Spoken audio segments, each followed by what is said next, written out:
let's kick things off. Okay, so welcome everybody to the first in this new series that we're calling the Spotlight series, where this is going to be a series of webinars where we're just trying to, as the name suggests, spotlight some key SketchUp extensions which we feel would really add value to your workflows.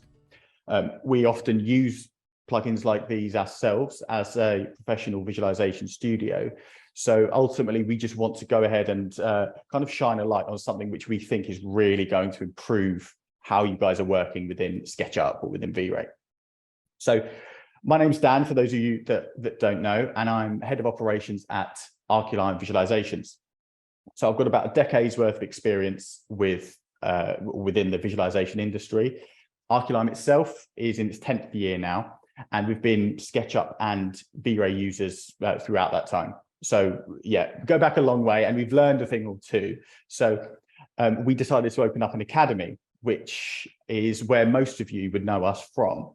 And this is effectively dedicated to running free webinars like this or courses, just to cover all aspects of modeling within SketchUp, rendering within V-Ray, and everything in between. So all the way from beginners up to professional users like us.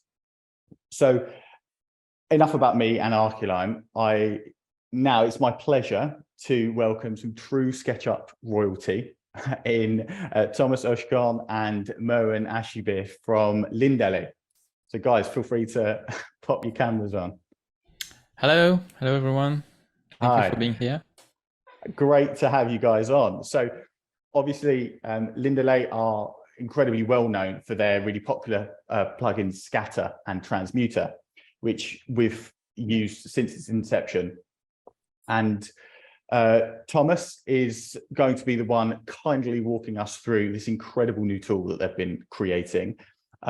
Thomas is an architecturally trained former 3D artist who now focuses mainly on building SketchUp extensions that predominantly are geared towards improving the quality and just generally one's rendering. Moen has a PhD in computer science and has worked as a software developer in the VFX and video game industries. Very cool. Before he joined Thomas in 2017 to form Lindele. They're both longtime friends of the Archilime Academy, and yeah, we are over the moon to have you guys joining us once again.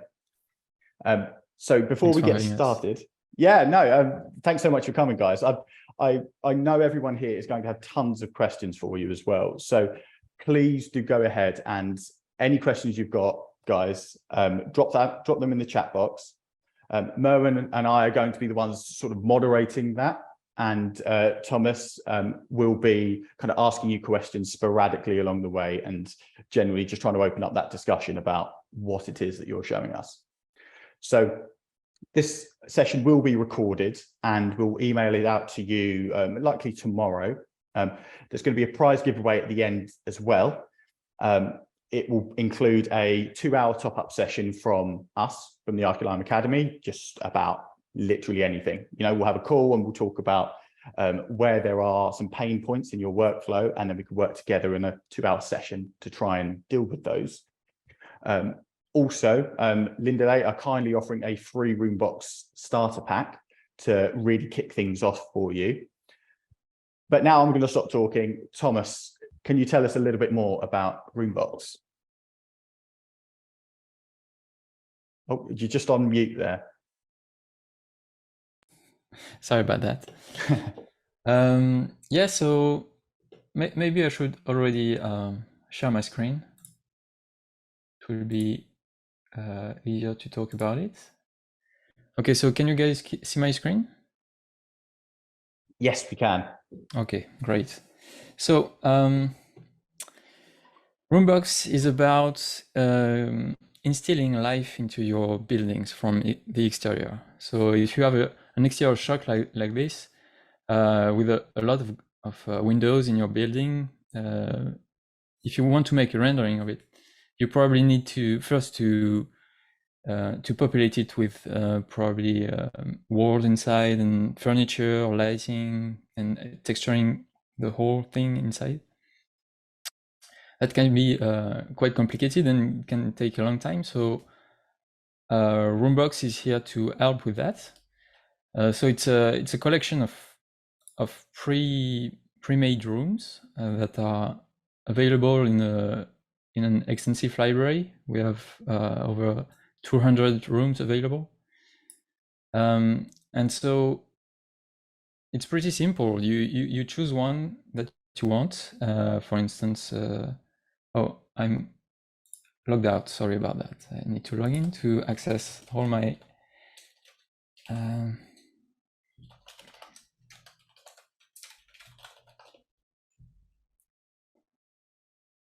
Okay, so let's say I want to make an office building. I can choose office here in the category, and I can simply grab one and place it in my model. So, for instance, here. So you can see that it comes already prepared with all the dimensions and stuff like that. So, sorry, I will go back to a simpler model, this one, to show you how it works exactly. So let's grab a kitchen, this one. So a room is actually a simple cube, a cuboid. It's a very simple shape.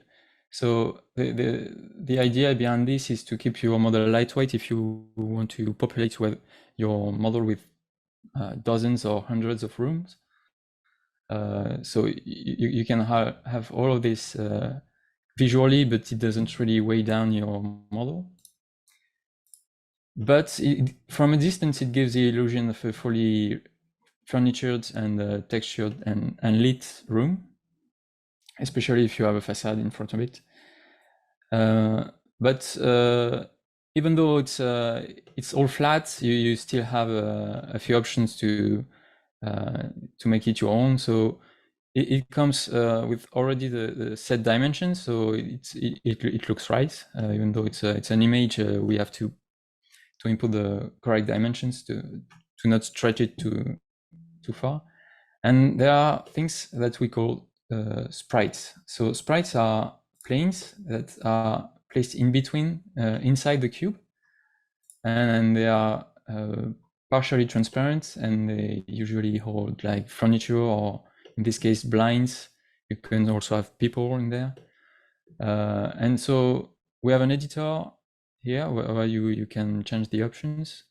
You can move the sprites like this. You can disable them if you want to. So, for instance, if you don't want to have blinds or curtains, which come with the room by default, you can disable them. You can also disable walls like this. If you, for instance, if you have a room in the corner of a building, you probably don't want this wall here. So yeah, that's pretty much the basics of it. And we have a few goodies to make it more interesting to use. So for instance, most of the rooms in the library, they come with two different lighting conditions. So night and day. Night, you simply have the lights on, and day you don't. And you have the room when it was rendered to create the image, it was lit by the sun from the exterior. So let me show you how it looks when we start to render. Okay.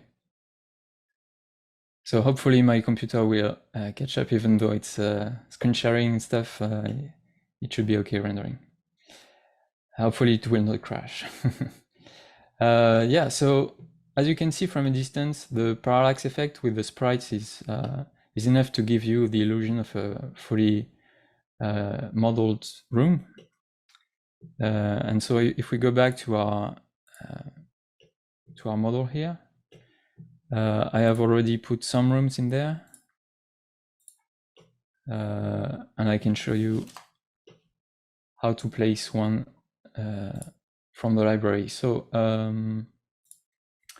for instance, on the first floor we have stores, so I can choose maybe this one. So here you can see that I have clicked on create new, and it gives me a preview of the volume of the box of the room, and the insertion points at the location of the mouse will actually the front of the room. So if I click on the window, the room will be placed right behind this window. So for instance, here I can click on the window, and my room is inserted right behind it. So I can resize it just like any other SketchUp group or entity. So here it's a bit stretched, but I think it probably looks okay from a distance. And you can also obviously change the dimensions here in the editor. Sometimes it's easier to do it this way. Sometimes it's easier to use the SketchUp scale tool. So yeah, you can see it's really easy. And in 2 clicks, it was in there. I can choose another one for the upper floor. So maybe meeting room. This one. And I will place it somewhere here. Okay. So yeah, let me resize it a bit, and it looks good. So this one, maybe we can stretch it all the way to the other window here, but as you can see, right, like this. As you can see, we have the wall here at the corner. So like I said before, I can simply disable it. So now it's not present anymore in the model. So from this point of view, it looks good. And I can start a render maybe.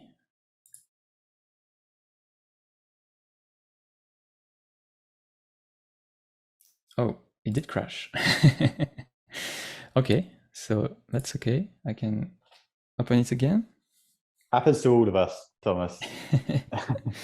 It's crazy. I don't know what these recording software do to our computers, but they always crash when you are live.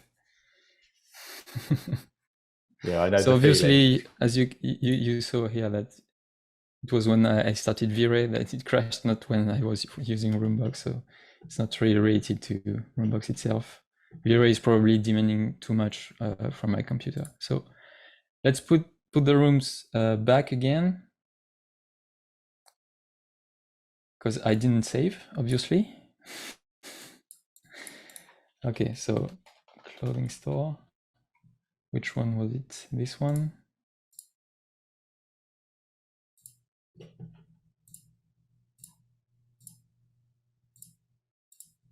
Like this. And meeting room.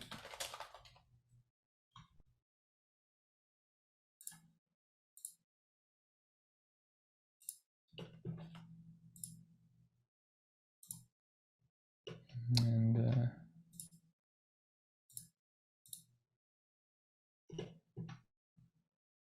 this way, okay.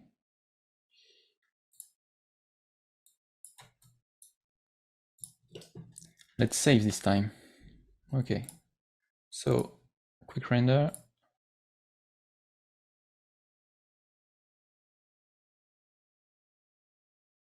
Okay, it works. So you can see that the rooms actually have light. This is because the image, the texture that is placed on the walls and the sprites of the room is actually an emissive material. So you get realistic lighting like this, even though there is no other light in the scene except for the dome light and the sun. It's lit from the inside directly because it's an emissive material. So this works with V-Ray, Enscape, and Thea. And for now, we don't really have a way to modify this material. For instance, the lighting intensity is not exposed right now, but if you, that's something that we have planned for a future update. But if you really need to change the lighting intensity, you can simply change the material in V-Ray, for instance, or in Thea. depending on your rendering engine. So I can, for instance, come in here, sample my material, and if I go to V-Ray, oh, do it again. Okay. So here you can see that you have all the controls of the material. So I could change the intensity here.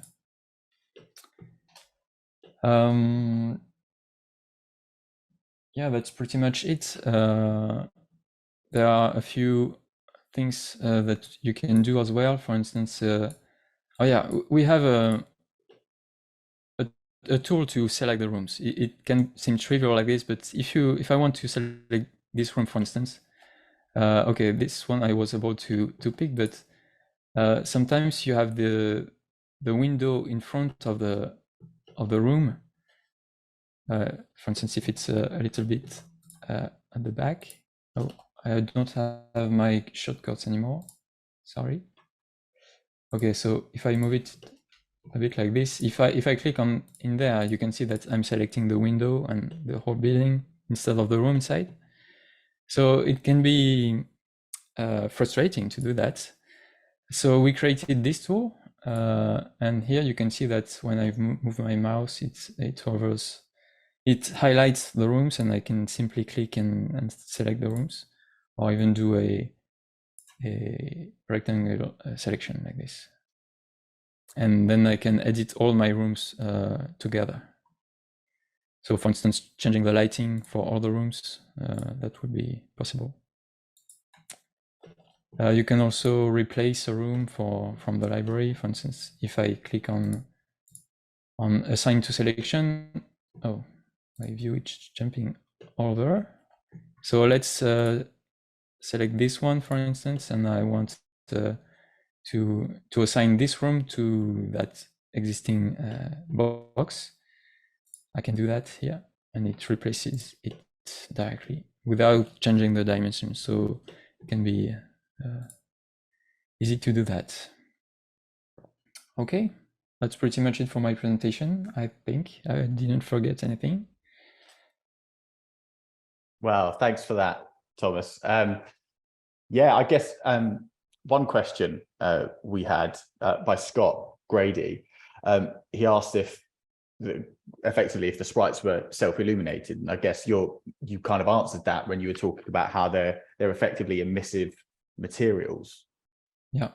So for instance, if you had like a reflective material on the pavement here, that would reflect the light because it's real light from a real emissive material. It's not a trick. Cool. That's useful. Yeah. So then you get that those realistic light bounces around your scene. Right. Yeah. Yeah. Brilliant. Cool. Okay. Let's take a look at some of these questions, because we had a lot of activity in the chat box whilst you were talking, Thomas, and that's always a good sign. Right. I mean, let's start with one of the biggest ones. So what are the distinctions between RoomBox from you guys and something like ShadersBox?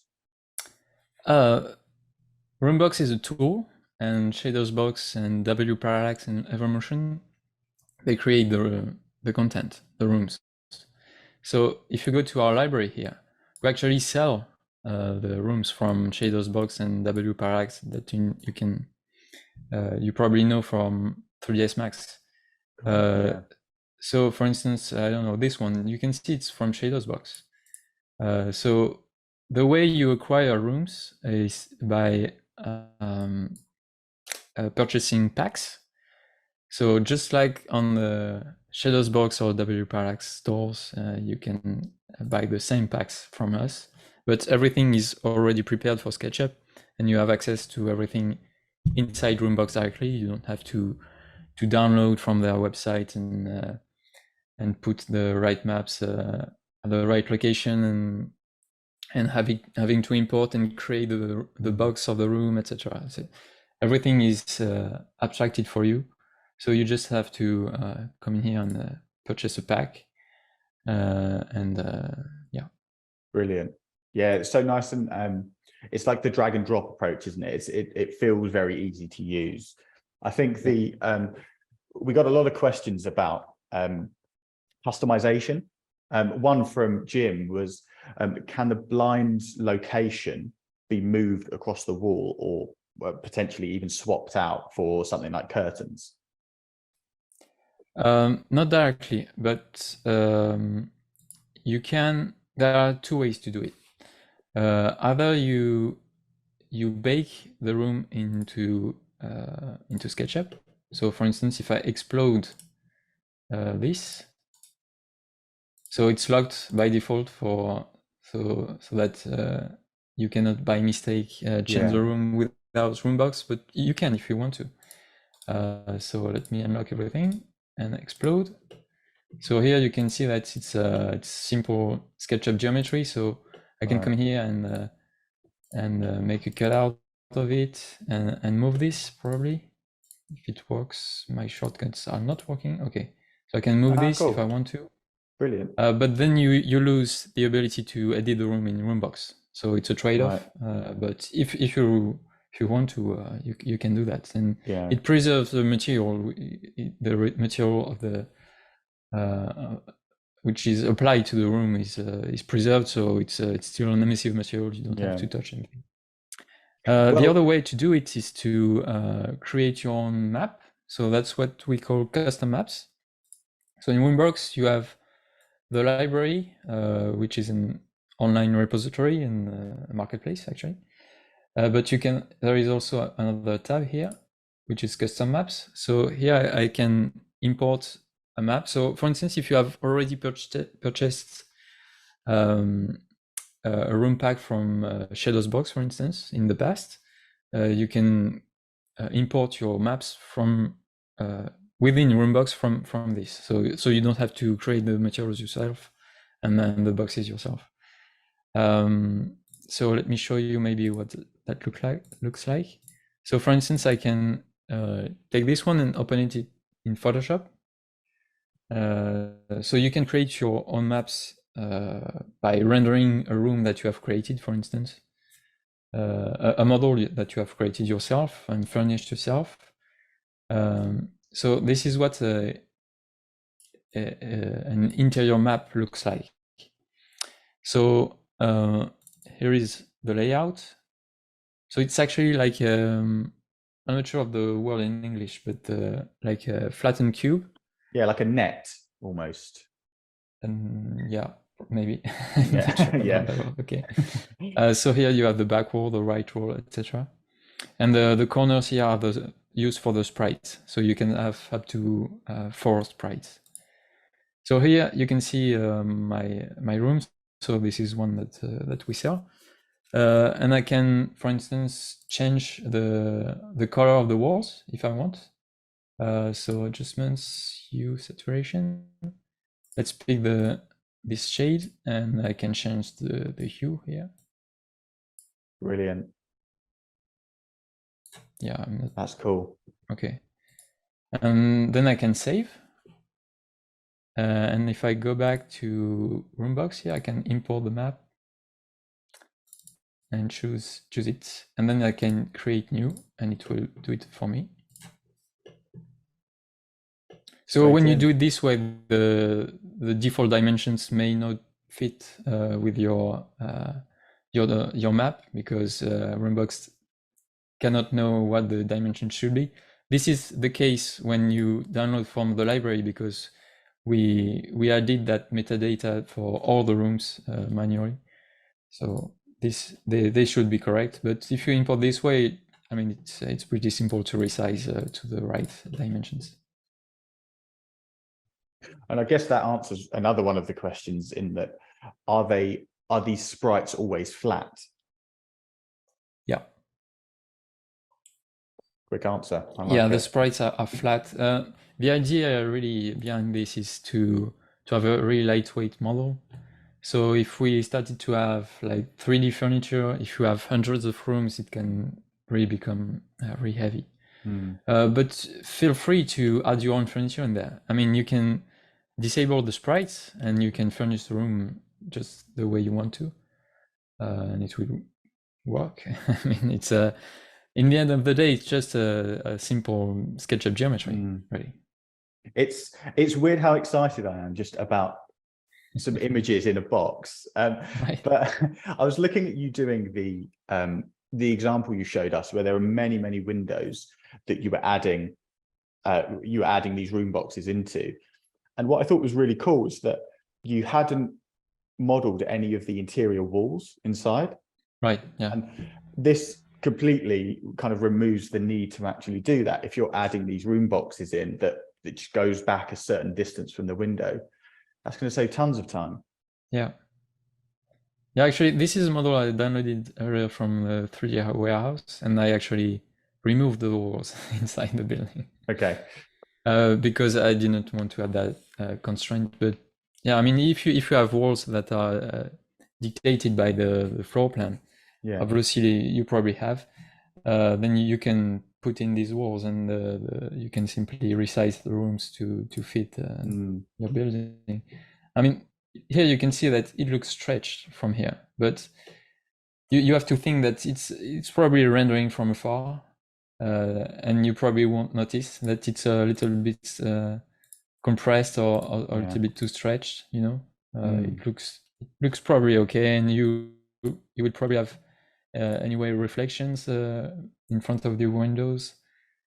So yeah, all really the idea is to give life to your building. It's not meant to replace remodeling the interior of your building if you need to show the interior. In that case, you probably still need to to put the work in. Yeah, it seems as though if the focus isn't on, it's a question of focus, isn't it? You know, if you really need it to be specific, you just model it, you know, like we've all done in the past. But I think this is a great solution if you're just working on, you need something fast that looks like it's populated. Yeah, right. And by the way, I didn't mention it, but there is also the resolution option here. So by default, the maps are 1K. So it can look a bit blurry if you zoom in too far. And in this case, you can increase the resolution to 3K or 4K, depending on the maps. So what we call high resolution. So if you really want to do a rendering from a near distance from your room, but it's still possible, and it will look good in that case. Like I think one of the example images that you'd worked on before, it was a shop front. Right. Yeah. And it's kind of like a darkish, like a grey day, and I think that could be a good example of where you might want to increase the resolution because it's within your eye line. Yeah, exactly. Yeah. But by default, RoomBox will download only the low resolution maps because it's less heavy on your in your model first and in your rendering as well. So you should increase the resolution if you really feel the need to do a test before increasing the resolution. You probably don't need it. Use sparingly. Yeah, exactly. So what about something else I was wondering? Sorry, this isn't from the chat, but is it possible to, going back to my comment earlier about the back walls, is it possible to remove some of the walls if you wanted to? Yeah, so sure. Maybe like the side walls, if you already had, say you already had some materials or some objects up against it. Is there a way of dealing with that? Yeah, like I said earlier, here I showed the example of removing the left wall here. Perfect. Because it's in the corner and there is a window here. So even though from this side it's transparent, it's semi-transparent by default. If you have a view from here, you probably want to remove the wall, and you can obviously do that for the back wall as well if you have a specific back wall that you want to use. So here my building is empty, so there is nothing there. But if I model all the interior on the floor plan, then I could remove all the walls. Actually, I could just keep the sprites to give the illusion of furniture, maybe the blinds, or maybe just the furniture, you know, if you have already modeled everything else, it can be useful as well for that. Yeah, very cool. Yeah, I love the customizability of it. It's really interesting. And I think another question that we had was that it would be really cool to see almost like randomized options from, say, like a predefined set of rooms. So that where this is one from Jacob, where you can randomly pick any one from, say, 12 different types of rooms. Yeah, this is something that will come in a future update. It's already planned. Cool. We're not sure exactly how we'll do it, maybe by category, so residential, office, or commercial, or maybe if you pre-select a set of rooms, something like that. And we probably also have randomization widgets. So for instance, randomizing the flipping the room. So just having the same room twice, it can look different from the side if one of them is flipped. So Sure. like this, you know, from this point of view, it looks like two different rooms. Yeah. Yeah, that could work as well. That's cool. So it's like horizontal mirroring as a slight variation of the existing. Yeah, and maybe randomizing the depth of the sprites as well. But yeah, first and foremost, we will have a tool to randomly select from a selection of rooms. Brilliant. I mean, that could be really useful when you have a whole building like this. You can maybe place one room and copy it all over, and then you select everything, and you just hit randomize. Lovely. And it just gives you a random. You're bringing some of that sort of essence of scatter to this, then, aren't you? Yeah. And the whole randomization approach. Yeah, exactly. Cool. So we've got another question as well from T. Johnson, asking whether or not this would work with Lumion. Not out of the box, because Lumion, there is no way for us to interact with Lumion. It's a closed ecosystem, so we cannot create materials for Lumion. I mean, through RoomBox, you have to do it manually. But if you import them in SketchUp like this, and you bring your model back to Lumion, then it's just a matter of selecting the materials in Lumion and making them emissive. Cool. I have not tried it myself, but I guess it's possible to do it this way. So the maps will already be applied to the geometry, and all the geometry will be there, etc. So it can be useful as well with Lumion. Yeah. So I guess I mean Enscape, surely so that's a slightly different system, isn't it? So Enscape does work within SketchUp, so we are able to interact with it. So let me show you if it doesn't crash. That's another question. It will work. I think in the meantime, then, whilst that's loading, John Clayton asked, do you get a default set of rooms to start with without having to purchase any packs? Yeah, so there are, I think, a dozen rooms that are free by default. So sorry, here you can see the Enscape rendering. It looks gray because I didn't set up the glass material, which is a semi-transparent. It's not a real glass, so that's why it looks gray. But actually, the rooms are emissive. It does support Enscape by default. Perfect.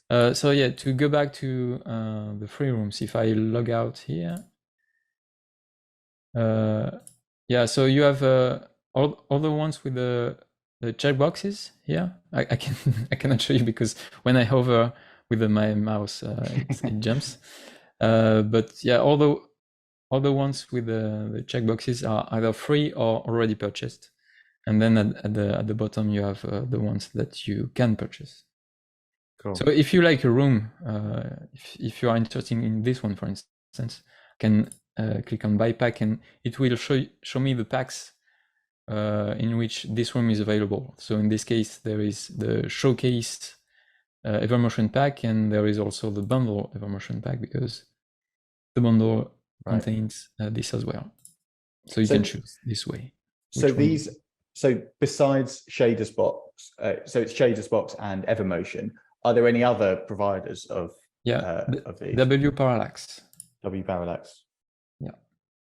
So there are three vendors working with us, and we have also created a starter pack, which comes from us. This one has 15 rooms, and it's a mix of different categories. So you have residential, office, and commercial. So I think it's we try to create a good selection of rooms that can be useful in many situations. So I recommend this one if you want to purchase the first pack. But all the other packs are focused on one category, so it can be commercial, office, or residential. Sure. Okay, cool. Which is probably when you have a big project, it's probably useful to have that. I mean, if you have a big office building, for instance, you probably want many different rooms. So it makes sense to purchase a pack of many rooms. Yeah, you'd account for the cost of one of these packs, wouldn't you, within the fees, I'm assuming, to work on that project. Yeah, exactly. Guys, what are you thinking about updates? You know, how often are these other libraries going to be added to? We're not sure exactly. If one of the vendors create a new pack, it will be added to the library. We also plan to create our own rooms. So like we did with the starter pack, we would like to expand on that. But I cannot really give you any ETA on that. Let's get it live first, and then right. Maybe you can come on again and tell us about that. Yeah, and we have all the big projects, Transmuter version 2. Yeah, could you tell us a little bit about that? Oh, yeah, sure. So Transmuter will have, I mean, we are working on version 2 of Transmuter, which will bring several big improvements, mainly the PBR material support, so metallic and what was the other one? Sorry, my brain is. I have a hard time switching to Transmuter after talking about RoomBox. Yeah, sorry, I dropped you in it there. Yeah, and so importing new formats as well as what was it? I don't even remember. Sorry. But we'll make an announcement when we approach release for Transmuter version 2. But it's coming. Cool. I mean, we've used that for mainly for our vegetation for years.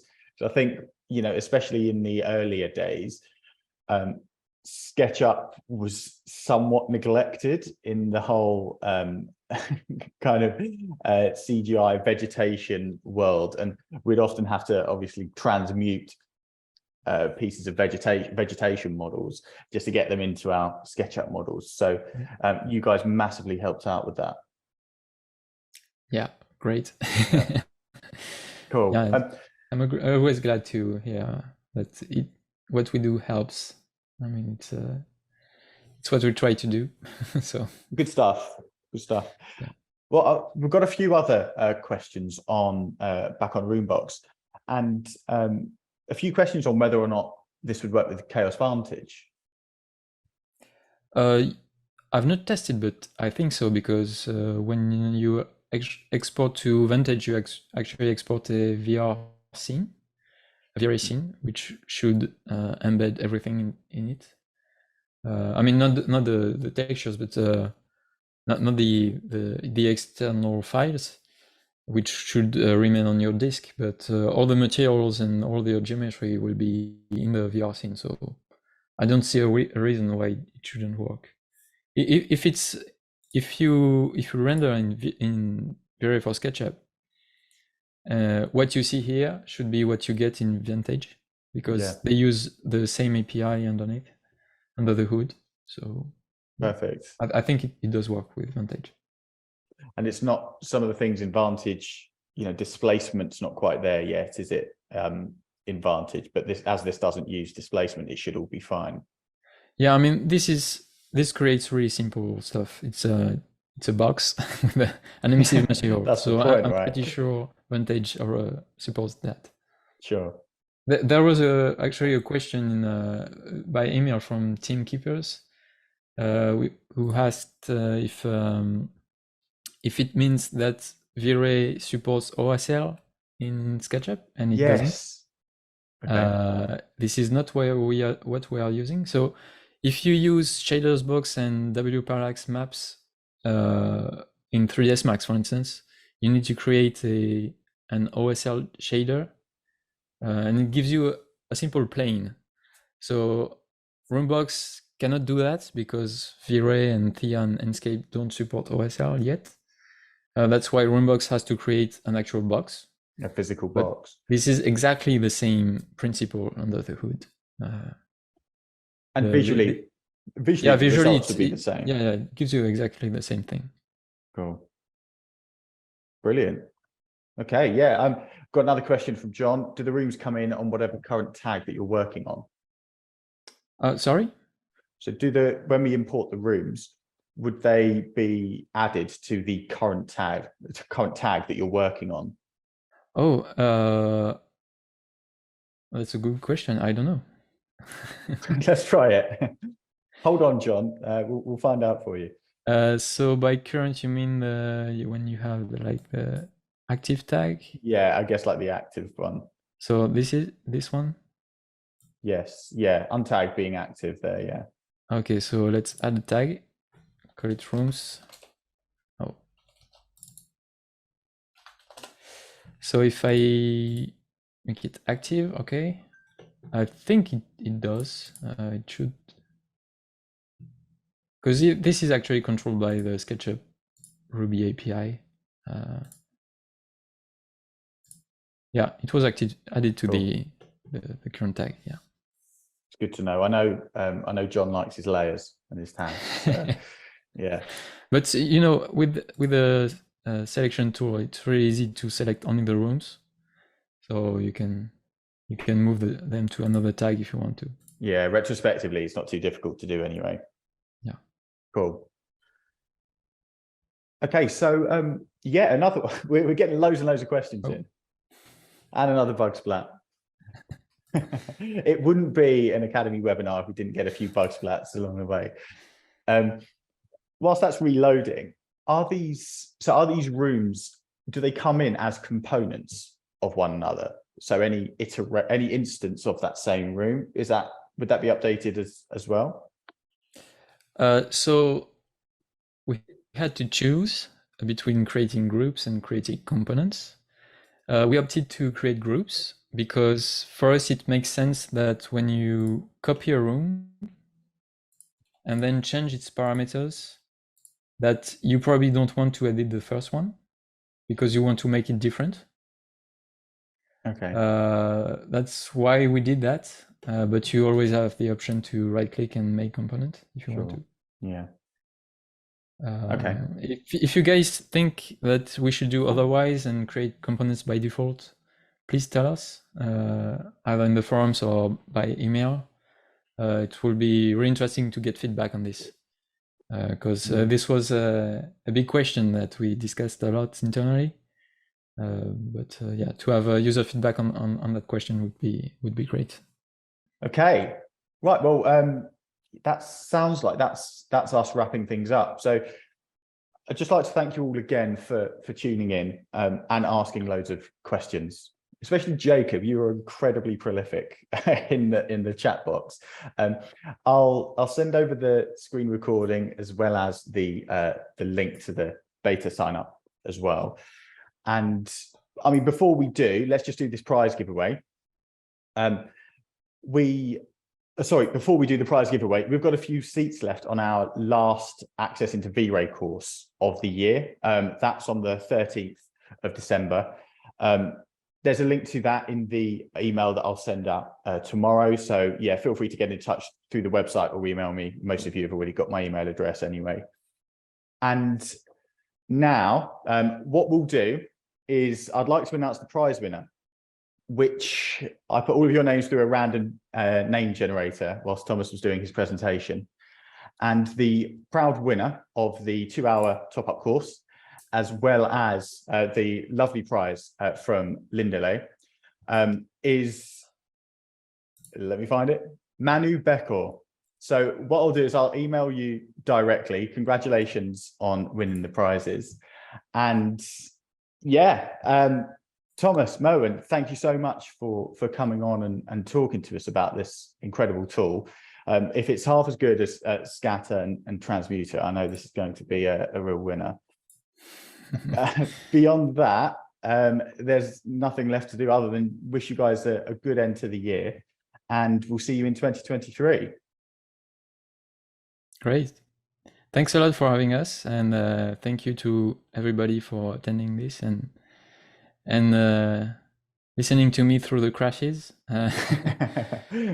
Yeah, I hope it will help you in your work, and please give us feedback when you try it.